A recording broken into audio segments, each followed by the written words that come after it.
is to really destroy the farm worker movement and to destroy it in such a way that will take away the rights of the workers to do basically two very important things in order to defend themselves and win contracts. One is that it takes the right to strike from us, and it also takes the right of boycotting. Why do you need those rights? Well, what's so important about that? Well, you see, we maintain that agriculture is different, has always been different. This is why agriculture and farm workers were never organized before. As long as we have a poor country bordering California, it's going to be very difficult to win strikes, as strikes are won normally by other unions. We don't have an employer, as is the case right now in one of the strikes we have with the Butte Gas and Oil Company, where we've closed them down, then have been unable to get strike breakers, or we've gotten very few.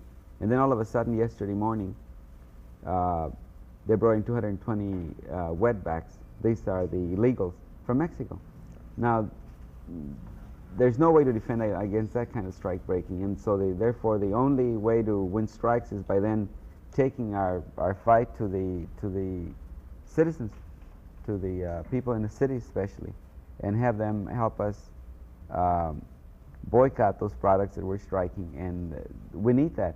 And that's the only way we've been able to get contracts, and I venture to say that without that, we couldn't possibly organize unions. Well, this is then you in one way. The only way they can go to the public and ask the public to vote to take the right to strike of farm workers and the right to boycott is by then coming around and saying that they're very concerned about the rights of workers. The workers should have the right to a free election, to a secret ballot election, and these things. Well, what's really happened is that Proposition 22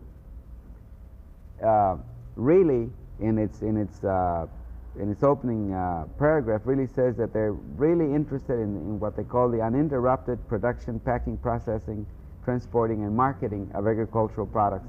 This is their main concern, which means then that they're concerned about strikes and boycotts.